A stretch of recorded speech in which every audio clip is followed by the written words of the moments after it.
मंदिर पण एक इम्पॉर्टंट आहे, कारण की भक्तिभाव असणं गरजेचं आहे. सक्षम आहे ती मी सहन करायला. तर कोणाचं नाव देणार? हिंदू हृदय सम्राट बाळासाहेब ठाकरे. नमस्कार मित्रांनो, स्वागत आहे तुमचं आपल्या नव्या टॉक शोमध्ये, ज्याचं नाव आहे सभा बेरोजगारांची तुमच्या आमच्या अधिकारांची. तर मित्रांनो, आजच्या आपल्या दुसऱ्या भागाचे जे पाहुणे आहेत, त्यांनी प्रभाग क्रमांक 10 मधून आपला उमेदवारी अर्ज भरला आहे. त्यांचं नाव आहे हर्षिता भारत लाडके आणि ते आज आपले प्रमुख पाहुणे आहेत. आणि आपण थेट त्यांच्याकडूनच जाणून घेऊ की त्यांच्या भूमिका काय आहेत, त्यांचं व्हिजन काय आहे, त्यांचा अजेंडा काय आहे या इलेक्शनमध्ये. तर स्वागत करू आपण हर्षिता भारत लाडके यांचं. तर हर्षिताताई, स्वागत आहे तुमचं बेरोजगारांच्या सभेत. मला सगळ्यात पहिले तुम्हाला असं विचारायचं आहे की तुम्ही या निवडणुकीच्या रिंगणात उतरलात, तर ते वडिलांच्या शब्दाचा मान म्हणून की तुम्हाला समाजकार्याची आवड होती म्हणून? हो, मला समाजकारणाची आवड आहे, कारण की मी लहानपणापासून बघत आलेली आहे की माझे वडील आपल्या समाजासाठी तत्पर आहात. ते समाजसेवेमध्ये खूप म्हणजे त्यांचा खूप मोठा हातभार आहे. ते लोकांना सपोर्ट करतात, त्यांची मदत करतात. हे लहानपणापासून मी बघत आलेली आहे. तर तेच बघून मला इन्स्पिरेशन भेटलं आहे की मला राजकारणात मी यायला पाहिजे. तर मला पप्पा तर काही बोललेले नाही, असं माझी स्वतःची इच्छा आहे की मी यायला पाहिजे असं. अच्छा, अरे वा. तुमच्या प्रभागाच्या ज्या 3 समस्या आहेत, ज्या तुम्ही निवडून आल्यानंतर सगळ्यात पहिले सोडवणार आहात, त्या कुठल्या असतील? 3 समस्या जर बोलायला गेलं तर पहिली समस्या मला असं वाटतं की गरजू लोक असतात ना, त्यांना थोडंसं शिक्षणासाठी मला थोडंसं म्हणजे मदत करायला पाहिजे मी. त्यांचे लहान लहान मुलं मुली असतात, त्यांना मी शिक्षणासाठी त्यांना इन्स्पिरेशन द्यायला पाहिजे, त्यांना मी थोडासा उद्देश द्यायला पाहिजे शिक्षणाचा. दुसरी गोष्ट म्हणजे पाणी पुरवठा, रस्ते, वीज पुरवठा आणि स्वच्छता याबद्दल मी थोडंसं काळजी घेणार. आणि तिसरी गोष्ट म्हणजे की सरकारमार्फत जे काही योजना असतात ते लोकांपर्यंत पोहोचत नाही, तर ते सुद्धा मी त्या लोकांपर्यंत पोहोचवण्याचा प्रयत्न करणार. ते ह्या 3 समस्या आहेत जे मला वाटतात, तर मी लोकांपर्यंत त्या सुविधा पोहोचवणार. अरे, तर आता तुम्ही जे म्हटलात की शिक्षणाबद्दलचं तुमचं जे मी बोलणं ऐकलं, तर तुम्ही एक शिक्षिका म्हणून बोलतायत की खरंच तुम्हाला ह्या अडचणी दिसत आहेत म्हणून तुम्ही या समस्या सांगताय? नाही नाही, असं काही नाही आहे शिक्षिका म्हणून. मला असं वाटतं की शिक्षण हे सगळ्यांचा हक्क आहे, सर्वांनी घ्यायला पाहिजे आणि ती खूप चांगली गोष्ट आहे. तर त्या हिशोबाने बोलते मी. आणि सध्याच्या परिस्थितीला जशा घटना आपण मुलींच्या बाबतीत ऐकतोय किंवा घडतायत, तर त्यावर तुमचा काय स्टँड आहे? तुम्ही काय म्हणणार त्याबद्दल? महिलांची सुरक्षा ही प्राथमिकता असणार, कारण की मी महिला आहे. तर मी महिलांच्या अत्याचाराला विरोध करणार आणि त्यांच्या सुरक्षिततेचा मी काळजी घेणार. लाडकी बहीण योजनेबद्दल तुमचं काय मत आहे? लाडकी बहीण योजना ही खूप चांगली योजना आहे. ही योजना माननीय शिंदे साहेबांकडून राबवली जात आहे. या योजनेमुळे गोरगरीब महिलांना थोडासा सपोर्ट भेटतो. त्यांना त्या रक्कममुळे थोडासा त्यांना काही व्यवसाय सुरू करायचा असेल, त्यांना काही गरज असेल, तर त्यांच्या त्या गरजा पूर्ण होतात. त्याच्यामुळे ही खूप चांगली योजना आहे. आपली एक जरतरची गोष्ट म्हणून सेगमेंट आहे पुढचा. मला वाटतं त्या अगोदर आपण कॉफी ऑर्डर करावी. दादा, कॉफी घ्या.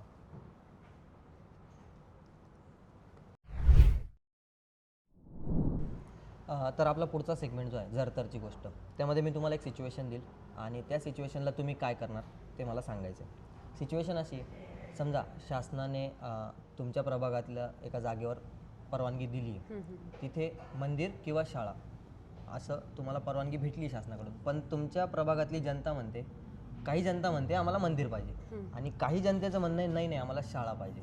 तर अशा परिस्थितीला तुम्ही काय करणार?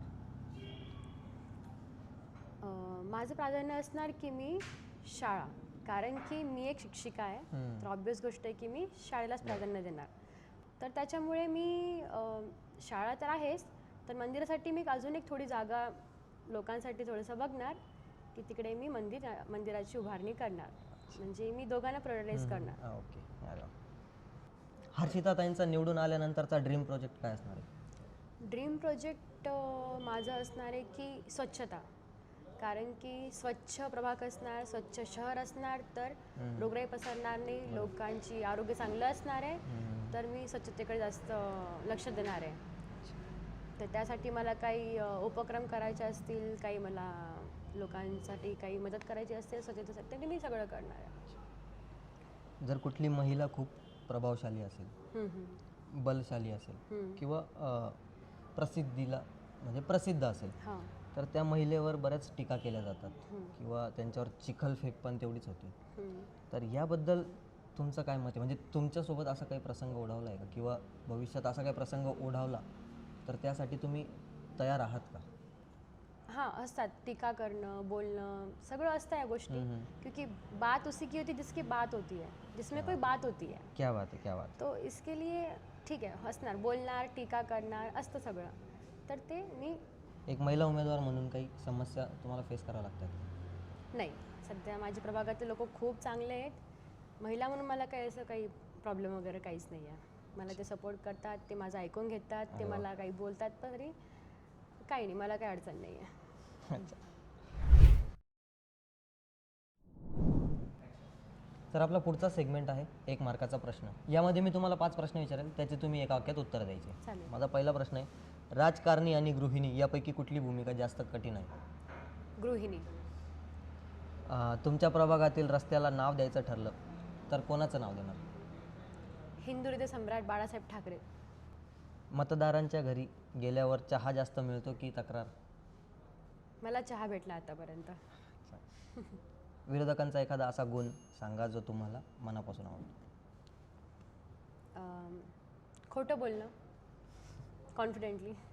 तुमच्या आयुष्यातील सुपरमॅन कोण आहे जो तुम्हाला राजकारणात पाठबळ देतो? माझे वडील. तर आपलं 1 मार्काचा प्रश्न हा सेगमेंट झाला. आता एक फायनल सेगमेंट आहे ज्यामध्ये आपण फ्रीडम ऑफ स्पीच नाव दिलं या सेगमेंटला, आणि यामध्ये तुम्हाला थोडा वेळ आहे. तो वेळेचा उपयोग करून तुम्ही फ्रीडम ऑफ स्पीचचा वापर करून तुम्हाला हवं ते बोलू शकतात. तर तुम्हाला जे हवं ते तुम्ही बोला, पूर्ण वेळ तुमची. तर मला प्रभागाची, आपल्या शहराची प्रगती करायची आहे. त्यासाठी जे काही मला प्रयत्न करावे लागतील, जे काही मला तुमच्यासाठी धावपळ करावी लागेल, ते मी सर्व करणार, तुमची मदत करणार. तुमचे काही प्रश्न असतील, वीज पुरवठ्याबद्दल, पाणी पुरवठ्याबद्दल, रस्ते, खड्डे, शौचालय, स्वच्छता, प्रयत्न करणार की सगळ्या गोष्टी चांगल्या व्हायला पाहिजे आणि क्लिअर व्हायला पाहिजे. आणि दुसरी गोष्ट म्हणजे अशी की जर मला तुम्ही साथ दिली तर मी सुद्धा तुमची पूर्णपणे आभारी असेल. आणि शेवटी एवढं बोलणार की माझं हे फर्स्ट टाईम आहे की मी अशा फ्री टॉकमध्ये किंवा कॅमेरामध्ये मी फर्स्ट टाईम बोलते, तर तुम्ही थोडीशी नर्वस आहे, पण माझी भूमिका स्पष्ट आहे. मी माझ्या कामाबद्दल स्पष्ट आहे, माझी भूमिका एकदम क्लिअर आहे आणि मी करून दाखवणार, बोलून नाही पण करून दाखवणार. तर यंदाच्या निवडणुकीचं विजन काय होतं हे हर्षिताताईंनी आपल्याला आत्ताच स्पष्ट करून दिलं, आणि कदाचित मला वाटतं कॅमेरा कॉन्शियसनेसमुळे त्या बोलू शकल्या नाहीत, पण त्यांच्या भूमिका स्पष्ट होत्या. तर मित्रांनो, कसा वाटतो तुम्हाला आपला टॉक शो हे आम्हाला कमेंट करून कळवा, आणि चॅनलला सबस्क्राईब केलं नसेल तर चॅनलला सबस्क्राईब करा. बेल आयकॉन दाबायला विसरू नका, म्हणजे आमचे तुम्हाला व्हिडिओचे नोटिफिकेशन वेळेवर येतील. तर भेटू उद्याच्या भागात नवीन उमेदवारासोबत.